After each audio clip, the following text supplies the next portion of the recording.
छोटी सी कहानी है मेरे दो अच्छे दोस्तों की जो एक रोडियो में काम करते हैं। जो बड़ी आयु का है वो उन रंग बिरंगे कपड़ों में है। ये है विल्बर जो एक बढ़िया मस्खरा है। वहाँ क्या है? जैसा इसमें पहले कोई न था। और उसका साथी है नौजवान बिली जो उसका भतीजा है। खैर गर्मियों के दिनों में बिली अपने बुजुर्ग के साथ मिलकर रेडियो में मस्खरे की भूमिका निभाते हुए घूमता फिरता और लोगों को हंसाता था ताकि लोग अपनी चिंताएं भूल जाएं। वो दोनों एक दूसरे से बेहद प्रेम करते थे और हमेशा अच्छा समय बिताते थे। पर इस बार गर्मियों में बिली महाशय के मन में कुछ और ही था।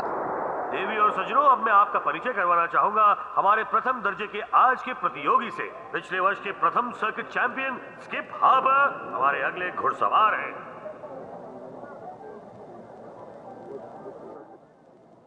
स्किप हार्बर अब वो अस्तबल से निकले अपने घोड़े पर सवार बेहतरीन प्रदर्शन करते हुए।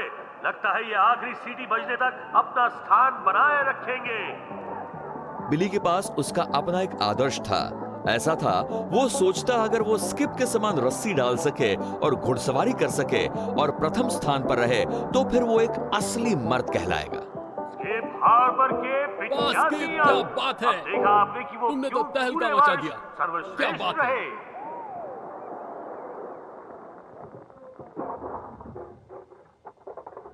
बताओ मत, मुझे अनुमान लगाने दो। तुम बड़ी जल्दी में हो। क्या बात है कि तुम इतने उत्तेजित हो रहे हो? स्किप हार्पर यहाँ है। वो हमें कुछ खास बातें रस्सी चलाने के बारे में बताएगा। कुछ बातें बताएगा? मुझे तो ये स्किप जैसा नहीं लगता। बात ये है यहाँ टीवी स्टेशन से कुछ लोग आए हुए हैं उसके साथ बातचीत करने के लिए, इसलिए वो कुछ सलाह देने वाला है। ये बात है। टीवी? हाँ। क्या तुम्हें वो नहीं पसंद? वो एक भला आदमी है। मुझे उससे नफरत नहीं, पर तुम उससे एक बेहतर आदर्श चुन सकते हो। ओह छोड़ो भी अंकल विल्बर, स्किप के पास सब कुछ है। वो एक असली चैंपियन है और कोई उसे छू तक नहीं सकता। जैसे कि? कुछ नहीं, अब मुझे चलना होगा। मुझे उस तक जेफ मोडाक से पहले पहुंचना है। अब इससे जेफ का क्या संबंध है? किड्स रोडियो का अंतिम चरण अगले सप्ताह होने वाला है, समझे? ठीक है।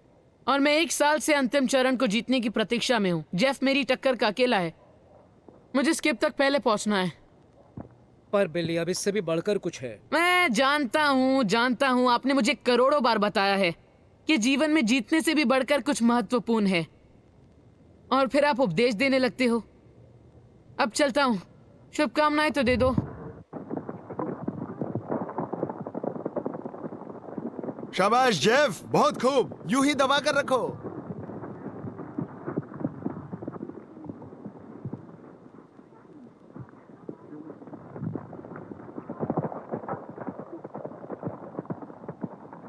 ए बिली, तुम समय बर्बाद कर रहे हो। जीत और तुम्हारे बीच किसी भी चीज को आने मत दो।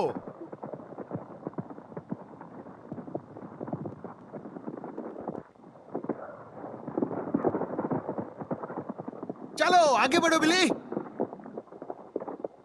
बिली आगे बढ़ो। बहुत खूब किया। ऐसे ही इन खंभों से बचना है। तुमने देखा इसने कैसे किया बिली? तुम्हें डरने की जरूरत नहीं। मैं डरता नहीं हूँ। क्या कहा? मैं डरता नहीं हूँ। ठीक है, तो उनके पास से निकलो। जाकर जीन उतारो। तुम्हें अच्छा लग रहा है? हाँ बिल्कुल। टीवी पर यूं आना। किस्मत और क्या। स्किप ने ऐसा नहीं कहा। मुझे याद है वो क्या बोल रहे थे। मैं वही था शायद। ये किस्मत नहीं थी। ठीक है,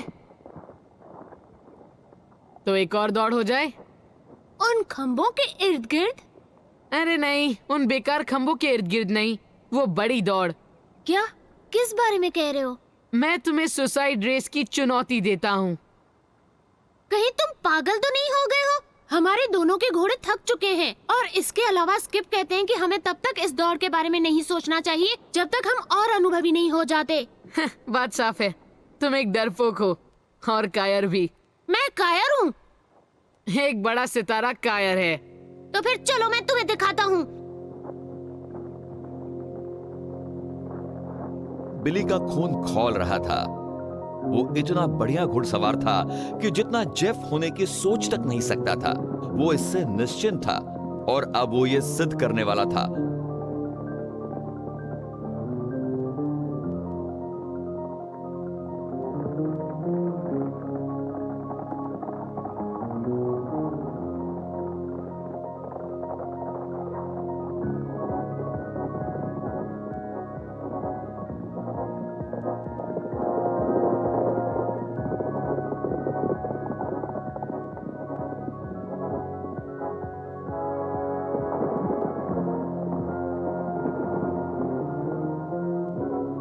थोड़ी देर तक तो सब कुछ अच्छा लग रहा था, परंतु जल्द ही बिली ने देखा कि वो थोड़ा पिछड़ने लगा है।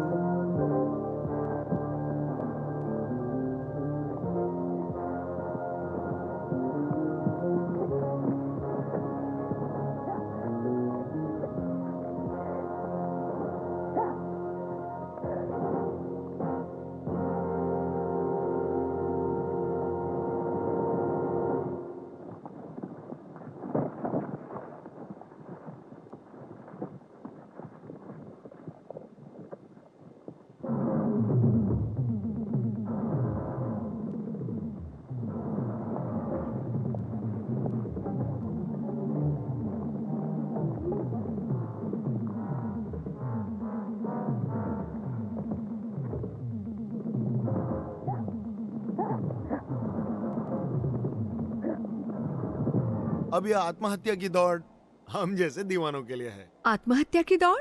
जी, हम उसे यही कहते हैं। ऐसा है, हम यहाँ से दौड़ शुरू करते हैं और वहाँ उन चट्टानों पर चढ़ जाते हैं। आपका मतलब जहाँ वो लड़के हैं? ओह नहीं, वो लड़के वहाँ कर क्या रहे हैं?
तुम्हारे अंदर आ क्या गया है? ये सिद्ध करता है कि नंबर 1 कौन है। मैं रेस जीत गया। तुम इसे जीतना कहते हो, मैं इसे चीटिंग कहता हूँ। मुझे इस तरह से काट देना। मैंने कुछ नहीं किया। क्या ये कुछ भी नहीं दिखता है? हाँ? जरा मुझे भी इसे देखने दो।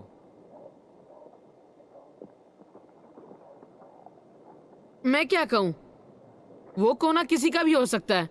अगर लड़ने के लिए तुम में मर्दांगी नहीं तो फिर मर्दांगी नहीं है। अभी दिखाता हूँ।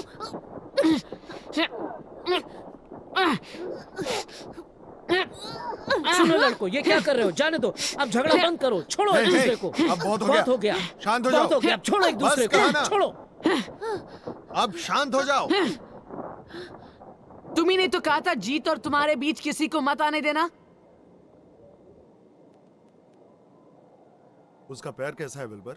वैसे तो बुरा नहीं, 2 हफ्तों में वो ठीक हो जाएगा। 2 सप्ताह तक? अंतिम चरण इस शनिवार को है। वैसे तुम दोनों ये खतरनाक दौड़ क्यों लगा रहे थे? वो धोखेबाजी कर रहा था। बस बस, बहुत हो गया, बस बहुत करो। हो गया, बस। हमने पूरा तमाशा देखा बिली। मैंने रेस जीती थी और आपने बस वही देखा है। हमने ये देखा तुमने कैसे जीती। इस तरह की जीत वास्तव में जीत नहीं है बिली। मैं नंबर 1 बन के रहूंगा, तुम्हारे समान सर्वश्रेष्ठ चैंपियन, और कोई मेरे रास्ते में नहीं आएगा।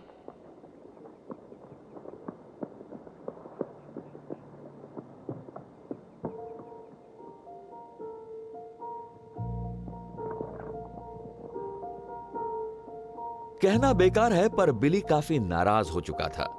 ऐसा था, वो जीवन तो चाहता था, पर वैसे नहीं।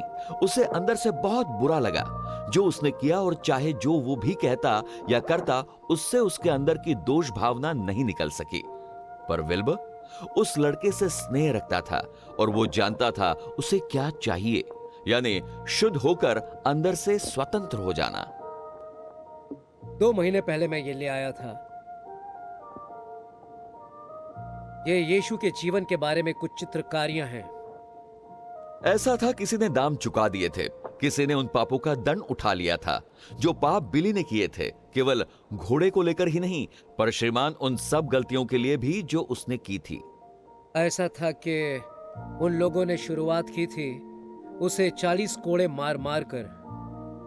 आपका मतलब बैल की सोटी से? नहीं, ये था कोड़ों का एक गुच्छा जिसमें तेज नुकीले पत्थर और हड्डियां और कांटे लगे हुए थे। ताकि वो उसको छल्ली छल्ली कर दे? हाँ, अंदर तक।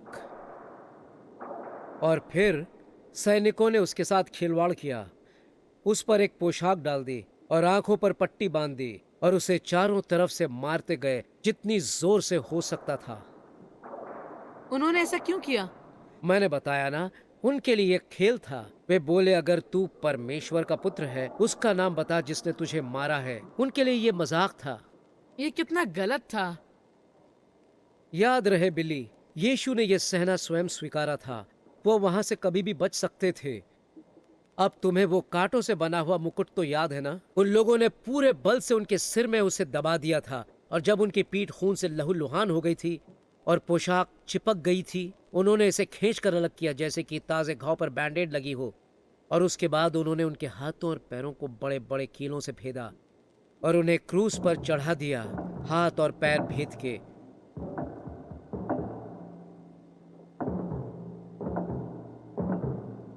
फिर वो क्रूज उठाया और उसे एक लकड़ी के खंभे से लटका दिया ताकि सारा नगर उनको देख सके। वो उस तपती धूप में 6 घंटों तक लटके रहे। तपती हुई धूप थी और वो लहूलुहान, प्यासे और नंगे थे, और जो भीड़ वहां पर जमा हो गई थी वो उनका खूब मजाक उड़ा रही थी। इस प्रकार उन्होंने हमारे लिए मरना पसंद किया था। पर क्यों? उन्होंने ये तुम्हारे और मेरे लिए किया। उन्होंने वो दंड उठाया जो मुझे भोगना चाहिए था और तुमको भी। उस क्रूस पर उन्होंने हमारे पापों की कीमत चुकाई।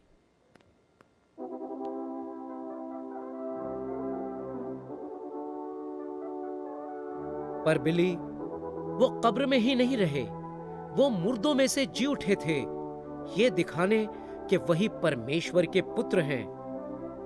पर तब भी तुम्हें उनको चुनना है, उनकी मृत्यु का लाभ उठाने के लिए। और फिर उसी क्षण से बिली ये समझ गया कि वो पहले जैसा नहीं रहने वाला। तुम्हारा घोड़ा कैसा है? तुम्हें क्या पड़ी है? वो नहीं दौड़ पाएगा, उसकी ऐसी हालत है। मुझे सचमुच बड़ा दुख है।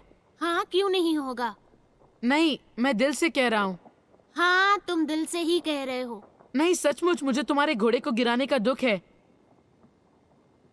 मुझे हर प्रकार से जीतना था, पर क्या? पर मैंने जो भी किया उसकी कोई क्षमा नहीं है। तुम्हारे लिए ऐसा कहना आसान है, तुम्हारे पास घोड़ा है। तुम्हारे पास भी है, अगर तुम चाहो तो। क्या मतलब है तुम्हारा? तुम मेरा घोड़ा इस्तेमाल कर सकते हो। तुम्हारा घोड़ा? हम लोग हर प्रतियोगिता के बीच अदला बदली कर सकते हैं। क्या तुम सच कह रहे हो? हाँ, मैं बिल्कुल सच कह रहा हूँ। तो ठीक है। अब हम उसे ले चलते हैं ताकि वो तुम्हें पहचान सके।